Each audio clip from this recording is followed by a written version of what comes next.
ഈ കഥ മുക്തേശ്വർ ഗ്രാമത്തിന്റെ കഥയാണ്. ഈ ഗ്രാമത്തിൽ പ്രേതങ്ങളുടെ ശല്യം ഒരുപാടുണ്ട്. അതുകൊണ്ട് ഈ മുക്തേശ്വർ ഗ്രാമത്തിലെ എല്ലാ വർഷത്തിലെയും ഒരു ദിവസം ഈ പ്രേതഗണങ്ങളുടെ മായാജല ശക്തികൾ കൊണ്ട് നിറഞ്ഞിരിക്കും. അതുകൊണ്ട് ആ ദിവസത്തിന് മുൻപേ ഈ ഗ്രാമത്തിലെ ജനങ്ങളെല്ലാം അവിടെ നിന്ന് പുറപ്പെട്ടിരിക്കും.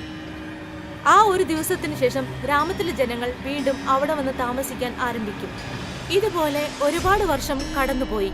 അങ്ങനെയിരിക്കെ മുക്തേശ്വർ ഗ്രാമത്തിന്റെ പ്രേതങ്ങളുടെ ശല്യമുള്ള ആ ദിവസം വന്നെത്തിച്ചേർന്നു. ഗ്രാമത്തിലെ ജനങ്ങളെല്ലാം അവരുടെ സുരക്ഷയ്ക്ക് വേണ്ടി പുറപ്പെട്ടു. പക്ഷെ ഗ്രാമത്തലവന്റെ 4 കുട്ടികൾ രോഹിത്, സോഹിത്, റിങ്കി പിന്നെ പിങ്കിയും ഈ മായാജാലമുള്ള സ്ഥലത്ത് കുടുങ്ങിപ്പോയി.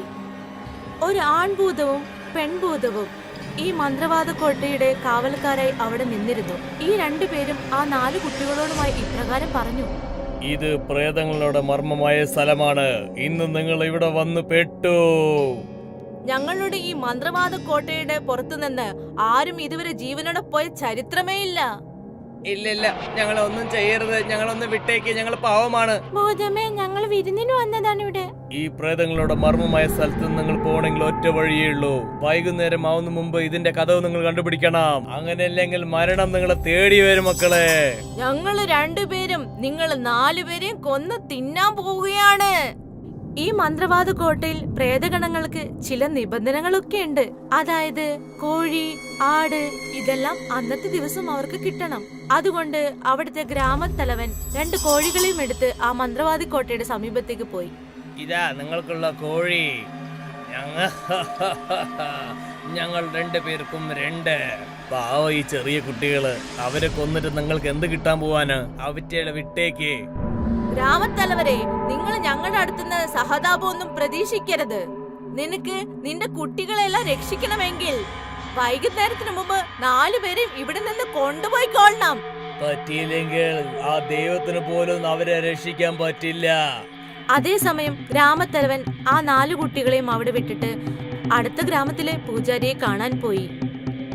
ആൺഭൂതവും പെൺഭൂതവും ഗ്രാമത്തലവൻ കൊടുത്ത കോഴിയെ തിന്നുകൊണ്ടേയിരുന്നു. പൂജാരി അദ്ദേഹത്തിന്റെ ആശ്രമത്തിൽ ധ്യാനത്തിൽ മുഴുകിയിരുന്നു. ഗ്രാമത്തലവൻ അദ്ദേഹത്തിന്റെ സമീപം ചെന്ന് ഗ്രാമത്തിന്റെ പ്രശ്നം പറഞ്ഞു.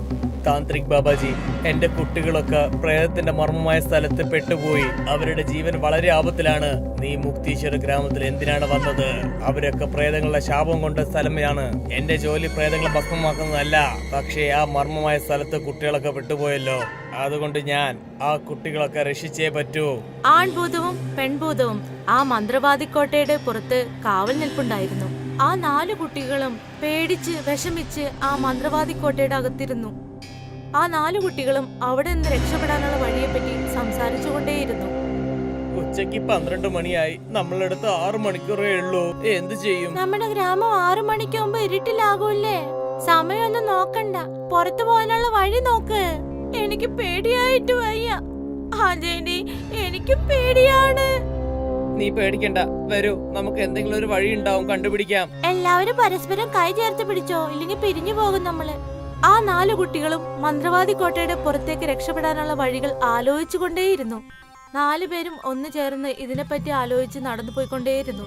ഒരു വാതിൽ വഴി അവർ പുറത്തേക്ക് പോകാൻ ശ്രമിച്ചെങ്കിലും നടന്ന് എത്തിച്ചേർന്നത് പഴയ സ്ഥലത്ത് തന്നെയാണ്. 4 കുട്ടികളും വഴി തേടി തേടി ക്ഷീണിച്ച് തളർന്നിരുന്നു. പേടിച്ച് വിഷമിച്ച് അവിടെ തന്നെ ഇരുന്നു അവരെല്ലാരും. ആൺഭൂതവും പെൺഭൂതവും ആ മന്ത്രവാദിക്കോട്ടയുടെ പുറത്ത് കാവലിരിപ്പുണ്ടായിരുന്നു. അപ്പോഴും അവർക്ക് വിശപ്പ് തുടങ്ങി. കോഴിക്ക് വേണ്ടിയും ആടിനു വേണ്ടിയും അവർ 2 പേരും കാത്തിരുന്നു. 2 പേരും പരസ്പരം സംസാരിച്ചു. അയാള് നമുക്ക് വാക്ക് തന്നതാണല്ലോ, ഓരോരോ മണിക്കൂറും നമുക്ക് ആടും കോഴിയൊക്കെ തരുമെന്ന്. പക്ഷെ അവരടുത്തുനിന്ന് ആടും കോഴിയൊന്നും വന്നില്ലല്ലോ. അതെ, എനിക്ക് ഭയങ്കരമായിട്ട് വിശക്കുന്നുണ്ട് ഇപ്പോൾ. അതെ, നമ്മൾ ആട്ടുകോഴിന് വേണ്ടി എന്തിനാ കാത്തിരിക്കേണ്ടത്? നമുക്കുള്ള നല്ല വിരുന്ന് ഈ കോട്ടയുടെ ഉള്ളിൽ തന്നെ ഉണ്ടല്ലോ. നീ പോയി 2 കുട്ടികളെ വേഗം കൊണ്ടുവാ. അപ്പോൾ ആൺഭൂതം ആ മന്ത്രവാദി കോട്ടയുടെ അകത്ത് പോയി ആ 4 കുട്ടികളെയും നോക്കി പേടിപ്പിക്കുന്ന രീതിയിൽ ഉറക്കെ പൊട്ടിച്ചിരിച്ചു. ഇത് പ്രേതങ്ങളുടെ മർമ്മമായ കോട്ടയാണ്. ഇവിടുന്ന് നിങ്ങൾക്ക് രക്ഷപ്പെടാൻ പറ്റില്ല. എനിക്ക് 2 കുട്ടികൾ വേണം. മിണ്ടാതെ നിങ്ങൾ 2 പേരും എന്റെ അടുത്ത് വന്നേക്ക്. 4 കുട്ടികളും ഭൂതത്തിന്റെ അടുത്തുനിന്ന് രക്ഷപ്പെടാൻ 4 ഭാഗത്തേക്കും ഓടിക്കൊണ്ടേയിരുന്നു. ഭൂതം അവരുടെ പിന്നാലെ ഓടി. അപ്പോഴാണ് പുറത്തു നിന്ന പെൺഭൂതം ശബ്ദമുണ്ടാക്കിയത്. 2 ആടുകളെ കിട്ടിയിട്ടുണ്ട്. നീ ആ കുട്ടികളെ വിട്ട് വേഗം പുറത്തേക്ക് വാ. ആൺഭൂതം ഇത് കേട്ടു. എന്നിട്ട് ആ കുട്ടികളോട് പറഞ്ഞു, നിങ്ങളുടെ 4 പേരും നേരെ നന്നായിട്ടുണ്ട്. നിങ്ങൾ ഈ പ്രയത്നത്ത് രക്ഷപ്പെട്ടല്ലോ. ആൺഭൂതം അവിടെ നിന്നും അപ്രത്യക്ഷമായി. പാവം 4 കുട്ടികളും നെടുവീർപ്പിട്ടു. 4 പേരും പേടിച്ച് കരയാൻ ആരംഭിച്ചു. ഭൂതം മന്ത്രവാദി കോട്ടയുടെ പുറത്തേക്ക് വന്നു. പുറത്ത് പെൺഭൂതത്തിന്റെ അടുത്ത് 2 ആടുകൾ ഉണ്ടായിരുന്നു. ആൺഭൂതം ആടുകളെ കണ്ട് വളരെ സന്തോഷിച്ചു. പൂജാരി തന്റെ ആശ്രമത്തിൽ വെച്ച് അദ്ദേഹത്തിന്റെ മാന്ത്രിക ശക്തിയാൽ 2 ഗരുഡന്മാരെ സൃഷ്ടിച്ചു.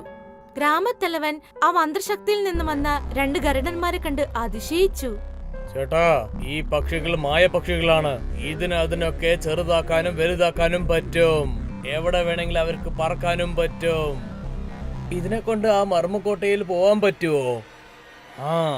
ഇപ്പൊ ആ മായപ്പറവകളുടെ ശക്തി നിങ്ങൾ നോക്കിക്കോ. 2 ഗരുഡന്മാരും പൂജാരിയുടെ ആജ്ഞ അനുസരിച്ച് ആ പ്രദേശത്തേക്ക് പറന്നുപോയി. പൂജാരി ഗ്രാമത്തലവന്റെ കൂടെ ആ മന്ത്രവാദി കോട്ടയുടെ സമീപത്തേക്ക് നടന്നുപോയി.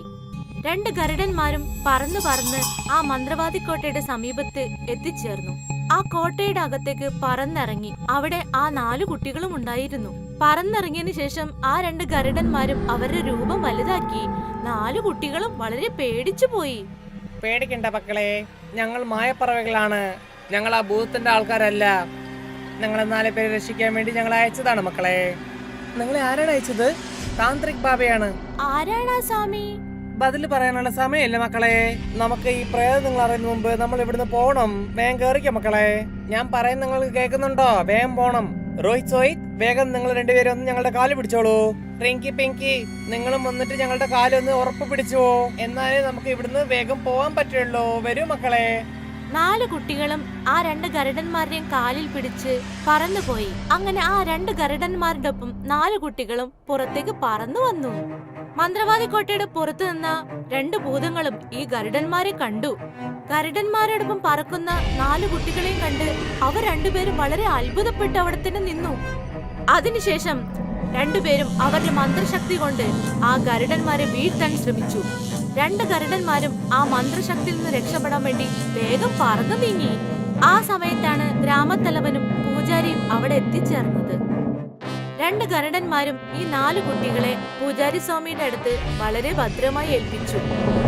രോഹിത്, സോഹിത്, റിങ്കി പിന്നെ പിങ്കിയും അവരുടെ അമ്മാവന്റെ അടുത്തേക്ക് ഓടിച്ചെന്നു. പൂജാരി സ്വാമി തന്റെ മായാശക്തി കൊണ്ട് ആ 2 ഭൂതഗണങ്ങളെയും വലയത്തിലാക്കി.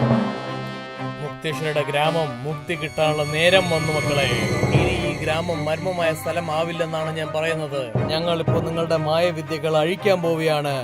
ബാബാജി, ഞങ്ങൾ ഈ ഗ്രാമത്തെ വിട്ടു പോയേക്കാം. അതെ പൂജാരി, ഞങ്ങൾ ഇവിടെ നിന്ന് വിട്ടയക്കൂ. ഈ മുക്തേശ്വര ഗ്രാമത്തിൽ നിങ്ങൾ 2 പേർക്കും മുക്തി കിട്ടാൻ പോവുകയാണ് മക്കളെ. പൂജാരി സ്വാമി അദ്ദേഹത്തിന്റെ മന്ത്രശക്തി കൊണ്ട് ആ വലയത്തിന്റെ നേരെ ജലം തളിച്ചു. ആൺഭൂതവും പെൺഭൂതവും ആ നിമിഷം തന്നെ ഭസ്മമായി പോയി. ആൺഭൂതവും പെൺഭൂതവും ഭസ്മമായതിനോടൊപ്പം ആ മന്ത്രവാദി കോട്ടയും അപ്രത്യക്ഷമായി. അതിനുശേഷം മുക്തീശ്വര ഗ്രാമത്തിൽ എല്ലാം പഴയതുപോലെയായി. ഗ്രാമത്തലവൻ പൂജാരി സ്വാമിയോട് അദ്ദേഹത്തിന്റെ നന്ദി അറിയിച്ചു. ബാബാ, നിങ്ങൾ കൊണ്ടാണ് ഈ മുക്തേശ്വര ഗ്രാമത്തിൽ ഒരു മുക്തി തന്നെ കിട്ടിയത്. ഞങ്ങൾ എപ്പോഴും നിങ്ങളടുത്ത് കടപ്പാടായിട്ടുണ്ടാവും ബാബാ.